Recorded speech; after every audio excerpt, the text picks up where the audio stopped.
Bab 13 mengalahkan Alung Xiaodian. Matahari yang terik membakar tanah dan para penonton di dekat tribun villa kota tuan kota yang sudah tercengang. Sebagai seorang pecundang di keluarga Saul dan menantu materi lokal di keluarga Alung, Xiaopin bisa melawan Alung Xiaodian, si jenius keluarga Alung, di dalam arena pertarungan sampai sekarang. Meskipun Xiaopin terluka parah dan mungkin pada akhirnya dia akan kalah, tetapi dia bisa mengimbangi perlawanannya melawan Alung Xiaodian. Tidak, bagaimana kamu bisa begitu kuat? Sialan, itu tidak mungkin.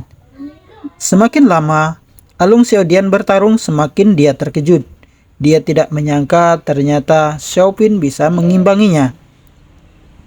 Jika itu adalah kultivator lainnya, bahkan dirinya sendiri, dia pasti sudah tergeletak di tanah dengan begitu banyak luka yang ada di tubuh Xiaopin.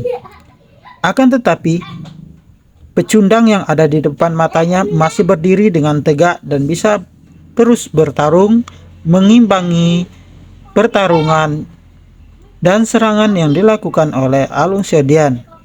Pecundang. Xiaopin mencibir, "Kalau begitu, biarkan aku si pecundang ini membunuhmu." Begitu dia selesai berbicara, Xiaopin bergegas dengan langkah yang besar, dengan kecepatan yang luar biasa, diiringi oleh jejak darah yang menetes di belakangnya, membuat garis lurus. Dia langsung menyergap ke arah Alung Xiaodian. Alung Xiaodian terkejut, tetapi dia tidak punya waktu yang lama untuk memikirkan hal yang lain. Dia harus segera menghindar dan menyambut serangan dari Xiaopin. Waktunya hampir habis. Wajah anggota keluarga Alung menjadi suram dan Ai yang penuh dengan kepanikan, dengan dahi yang dipenuhi oleh keringat. "Ini mustahil. Bagaimana mungkin kakakku kalah dengan seorang pecundang seperti Xiaopin ini?" Kepala keluarga Alung, Alung Anhar, memiliki pemikiran yang sama. Dia pun juga terkejut dengan perlawanan yang diberikan oleh Xiaopin. Namun bagaimana bisa dia menjadi seorang pecundang? Sedangkan Xiaopin terkenal sebagai seorang pecundang, tetapi kenyataan yang ada di depan mata saat ini betul-betul membuat mata mereka semua terbuka. Penonton terus berteriak, "Mulai hari ini, siapa yang akan berani memanggilnya pecundang?" Tidak, itu tidak mungkin. Masa seorang pecundang bisa sekuat ini? Alung Xiaodian mengaung, dia bahkan menjadi sedikit gila. Terlepas dari kenyataan bahwa tubuhnya yang berlumuran darah, dia bertarung jarak dekat dengan Xiaopin. Bahkan di menit-menit terakhir, dia melukai musuhnya dengan melukai dirinya sendiri. Dia harus melakukannya atau dia pasti akan kalah. "Kalau kamu menginginkannya, aku akan membantumu." Ya, tentu saja Xiaopin tahu apa yang ingin dilakukan lawannya, yaitu Alung Xiaodian. "Kamu ingin menyakitiku dan akan membalasmu dengan serangan yang lain. Jika itu orang lain, dia pasti tidak akan berani untuk bertarung dengan Alung Xiaodian." Namun Xiaopin ingin mengalahkannya secara langsung dan menginjak-injak si jenius dari keluarga Alung tersebut. Maka semua orang akan tahu siapa pecundang yang sesungguhnya. Formula spek naga dan gajah yang memberinya tubuh yang sempurna ketika dia berada di dunia sihir membantunya untuk bertarung hingga sekarang. Apalagi sekarang dia sudah mencapai dunia Kei. Tentu kekuatannya juga akan meningkat. Di sisi lain, aura Alung Xiaodian sudah tidak teratur dan kekuatannya terus menurun. Selain itu, dia sangat terkejut dengan kekuatan lawannya yang mampu bertahan hingga saat ini. Jelas, dia tidak akan bisa bertahan lebih lama lagi. Alung Xiaodian menggertakkan giginya, mau tak mau dia meningkatkan kekuatannya. Dia ingin mengakhiri pertarungan secepat mungkin. Setengah jam telah berlalu saat Alung Xiaodian bertarung dengan gila. Efek obat pada dirinya pun memudar dan auranya pun tiba-tiba turun dalam sekejap. Namun ini belum berakhir. Rasa sakit yang kuat melonjak di seluruh tubuhnya dan setiap otot tubuhnya seperti terkoyak-koyak. Ini merupakan efek dari obat yang dia minum. Dia diliputi oleh rasa sakit. Rasa sakit ini tentu adalah efek yang sangat menyiksa dirinya. Tentu saja, Xiaopin menyadari perubahan yang ada pada diri Alun Xiaodian. Akan tetapi, Xiaopin tidak menghiraukan itu. Sudah waktunya untuk membunuh musuh yang menderita. Begitulah pikiran yang ada di benak Xiaopin. Xiaopin mulai melawan meskipun dia berlumuran darah dan menderita luka yang lebih parah daripada Alun Xiaodian. Namun, dengan tekadnya yang luar biasa dan kuat bersama dengan formula stoik naga dan gajah, membuat dia dapat bertahan sampai sekarang. Tekadnya begitu kuat, dia harus mengalahkan Alun Xiaodian. Tinju Xiaopin mengenai wajah Alun Xiaodian yang membuat seluruh wajahnya cekung. Namun ini baru permulaan. Pada saat ini Alun Xiaodian seperti sebuah sasaran dan kepalanya berdarah serta terasa pusing. Karena efek dari obat, kekuatan Alun Xiaodian perlahan mulai habis dan dia hampir tidak bisa mencapai tahap ke-9 dari dunia sihir. Hayo katakan, sekarang siapa pecundang sesungguhnya? Suara retakan tulang terdengar saat Xiaopin meninju dada Alun Xiaodian dan mematahkan banyak tulang rusuk daripada Alun Xiaodian. Barusan kamu bilang kamu ingin mau mati. Barusan kamu bilang kamu ingin aku mati. Rasakan ini. Kamu bilang kamu ingin aku berlutut. Rasakan ini. Kamu bilang kamu ingin membunuhku. Rasakan ini. Xiaopin berteriak dan memutuskan untuk menyerang Alun Xiaodian bertubi-tubi. Alun Xiaodian tidak memiliki kekuatan untuk melawan karena dia jatuh pingsan. Para penonton tersentak ketakutan. Bahkan tuan kota yang telah menonton kompetisi secara diam-diam di rumahnya pun ikut terkejut. Cukup! Teriakan itu datang dari arah penonton. Alun Anhar tidak tahan lagi. Jika Xiaopin melanjutkan, Alun Xiaodian pasti akan mati. Dan tiba-tiba dia berdiri dan kekuatannya yang telah mencapai tahap puncak duniawi seketika meledak. Angin kencang bergerak cepat ke arah Xiaopin. Karena Xiaopin yang telah terluka parah dan ada selisih yang besar di antara tingkat kekuatan kultivasi mereka, dia terdorong beberapa meter oleh gelombang tersebut. Untungnya, Alun Anhar tidak berani untuk bertindak terlalu jauh saat di depan publik. Dia baru saja memukul mundur Xiaopin. Pertarungan sudah selesai. Kita adalah keluarga, tidak perlu sampai terjadi pembunuhan. Alun Anhar menjelaskan dan dia berteriak dengan marah. Pembunuhan? Xiaopin mendengus apa yang akan terjadi jika dia yang kalah pada pertarungan hari ini. Namun sekarang Alun Xiaodian telah lumpuh dan Xiaopin terluka parah. Alun Anhar jauh lebih kuat darinya sehingga dia hanya bisa mengeluh di dalam hati. Dia tidak melontarkan apa yang ada di dalam pikirannya. Alun Anhar tidak mengatakan apapun.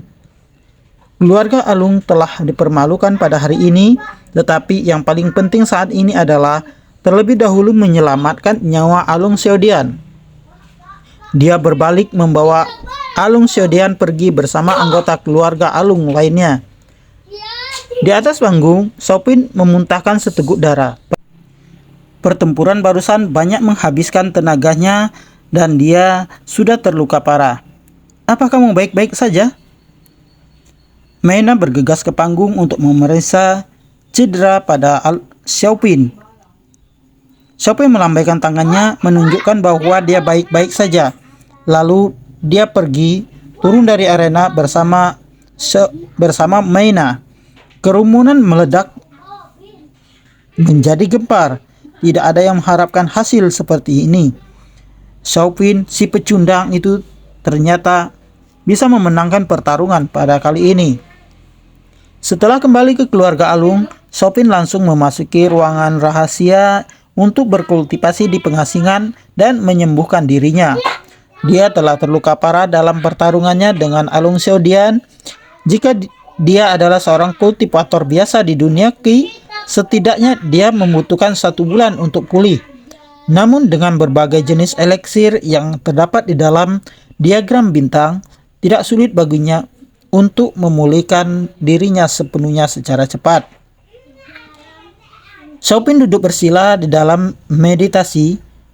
Roh Xiaopin memasuki diagram bintang. Tanpa ragu, dia menelan semua jenis ramuan penyembuh. Meskipun dia tidak mengenal beberapa eliksir tersebut, dia juga menelannya dalam satu tegukan, dan luka di tubuhnya pun perlahan mulai pulih. Meskipun pertarungan ini sangat berbahaya sekali, ini juga merupakan kesempatan yang bagus baginya. Dia bisa mengetahui seberapa kekuatan yang diperolehnya dari berkultivasi selama ini. Bab 14. Menyapu kota Telrandai. Di rumah Tuan Saul, kota Telrandai. Apa? Siupan si pecundang itu dia bisa menang dalam pertarungan ini? Tidak mungkin.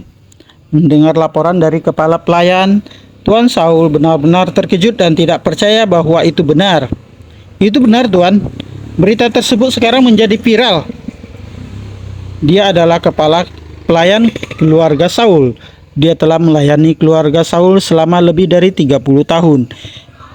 Dia jahat pada Xiaopin sejak Xiaopin masih kecil dan tidak pernah menganggap Xiaopin sebagai anggota keluarga Saul yang mulia.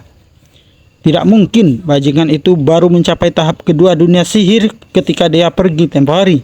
Bagaimana mungkin sekarang dia bisa mencapai dunia Qi? Tidak ada yang mengenal Xiaopin selain ayahnya. Jika seorang putra yang tidak berguna menjadi luar biasa jenius, itu pasti akan menjadi berita yang bagus bagi keluarga lain. Tetapi tidak demikian dengan keluarga Saul. Tuan Saul berpikir, ini merupakan suatu ancaman. Di matanya, putra sulungnya selalu seorang pecundang. Hanya putra keduanya, yaitu Sutian, yang dapat memenuhi harapannya dan layak untuk disebut sebagai putranya. Tuan Saul, apakah Xiaopin memiliki semacam harta karun atau sejenisnya? Saya rasa itulah sebabnya kekuatan kultivasinya meningkat begitu cepat, kata kepala pelayan berkata kepada Tuan Saul. Harta karun? Mata Tuan Saul membara. Dia mengetukkan jarinya di atas meja dan tenggelam di dalam pikirannya. Tersungging senyum kelicikan yang ada pada bibirnya. Di aula pertemuan keluarga Alung, suasana luar biasa menyedihkan. Segera setelah mereka kembali, Alung Anhar memerintahkan orang-orang untuk segera menyelamatkan Alung Seodian dan mengambil ramuan dan obat-obatan spiritual murni di gudang keluarga Alung untuk menyembuhkan cedera yang diderita oleh Alung Seodian. Setelah Alung Seodian meminum obat-obatan, untuk sementara kekuatan kultivasinya berkurang dan untungnya pondasinya tidak rusak. Hanya butuh beberapa waktu baginya untuk pulih. Alung Anhar, bagaimana kabar Alung Seodian? Seorang pria tua dengan rambut yang beruban bertanya. Dia duduk di kursi utama dan semua orang memandangnya dengan hormat. Ayah, Alung Seodian terluka parah, tetapi pondasinya tidak rusak. Dia bisa pulih setelah beristirahat selama beberapa bulan. Orang tua itu mengangguk-angguk setelah mendengar jawaban dari Alung Anhar. Dia adalah patriark keluarga Alung yang telah mencapai dunia maha kuasa. Dikatakan bahwa dia adalah master pertama di kota Telrandai, tetapi dia berkultivasi di dalam pengasingan sepanjang tahun dan dia hanya akan keluar ketika ada sesuatu yang penting terjadi di dalam keluarganya. Namun baru-baru ini dia telah muncul beberapa kali. Pertama kali dia muncul karena Sutian merampok sumber daya keluarga Alung. Yang kedua karena Xiaopin melukai Ai, dan yang ketiga karena Alung Seodian terluka parah pada saat ini. Itu bagus. Tidak mudah bagi Alung Seodian untuk menjalin hubungan dengan para tetua dari sekte api guntur. Dia akan memiliki masa depan yang cerah. kita tidak boleh salah langkah sekarang. Kita harus menyembuhkannya secepat mungkin. Patriark keluarga Alung berkata, setelah memasuki Sete Api Guntur, segala sesuatu di sekitarnya akan berubah. Ada banyak keterampilan kultivasi yang berharga, dan Alung Seodian akan memiliki masa depan yang cerah nantinya. Dia adalah harapan keluarga kita di masa depan. Semua orang mengangguk-angguk mendengar perkataan dari Patriark keluarga Alung. Sekte Api Guntur adalah salah satu sekte paling terkenal di negara Raja Beladiri. Setiap tetua sekte setidaknya berada di dunia eliksir hitam. Ayah, bagaimana dengan Sofin? Dia melukai Alung Seodian dan harus dibunuh, bentak Along Anhar. Patriark keluarga Alung menundukkan kepala dan berpikir sejenak. Lalu dia berkata perlahan, menantu materi lokal ini cukup menarik. Jika tidak ada pilihan lain, aku percaya bahwa dia berpura-pura gila dan dia sengaja menyembunyikan kekuatannya selama ini di keluarga Saul. Setelah mendengar ini, setiap orang memiliki ekspresi yang berbeda dan merenungkan kata-kata sang patriark. Patriark keluarga Alung memandang mereka dan berkata, kirim seseorang untuk memantaunya, tapi jangan sampai dia tahu. Mengerti?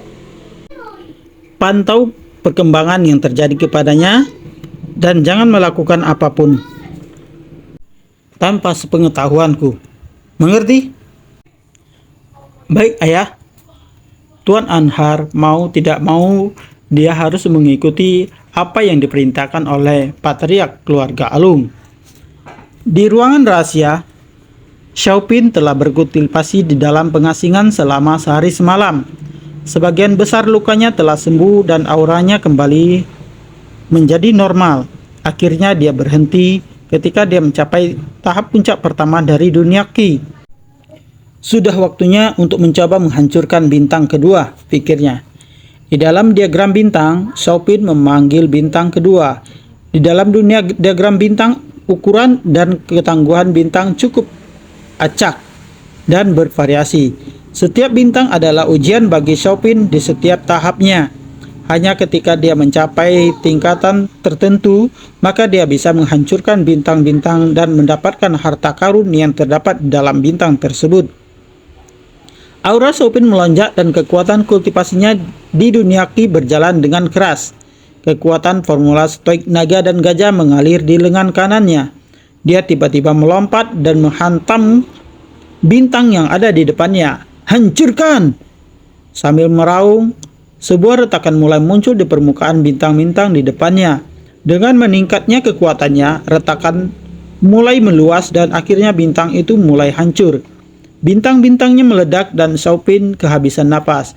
Dia menatap harta karun yang berserakan yang keluar dari bintang yang sudah dihancurkannya.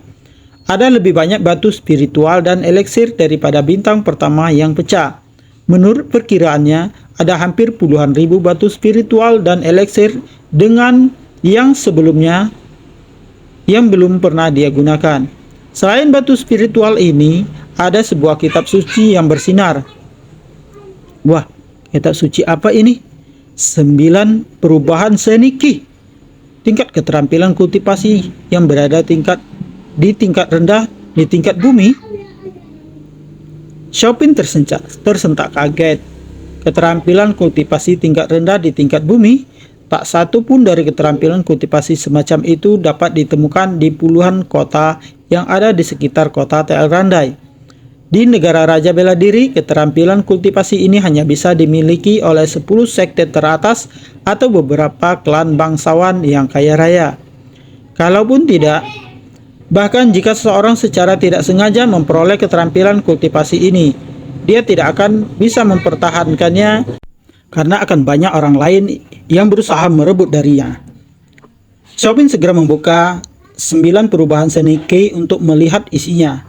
9 perubahan seni Qi sesuai dengan kekuatan kultivasi dunia Qi, mengandung 3 keterampilan seni bela diri. Wajah Xiaopin bersinar. Tercatat di dalam buku 9 perubahan seni Qi bahwa ketika kekuatan kultivasi seorang mencapai tahap ketiga, ke-6, dan ke-9 dunia Qi, ada 3 keterampilan seni bela diri yang sangat menakutkan yang tersembunyi di dalamnya. Meskipun mereka menghabiskan banyak energi, kekuatannya sangatlah kuat. Namun, sangat disayangkan bahwa hanya 3 tingkatan. Tingkatan pertama dari keterampilan kultivasi yang dicatat di dalam 9 perubahan seni Ki ini. Jadi, aku hanya akan mencapai tahap ketiga dari dunia Ki. Chopin bergumam, merasa sedikit kecewa. Dia berpikir dia akan mendapatkan seluruh bagian dari 9 perubahan seni Ki. Ternyata di dalam buku yang didapatkannya kali ini hanya ada 3 tingkatan pertama. Tampaknya dia harus terus-menerus memecahkan bintang-bintang yang lainnya untuk mendapatkan kelanjutan dari tingkatannya. Namun dia merasa lega setelah beberapa saat. Bagaimanapun, keterampilan tingkat bumi sangatlah berharga. Selain itu, dia memiliki sumber daya yang tak terhitung jumlahnya yang dapat menghemat banyak waktu untuk berkultivasi.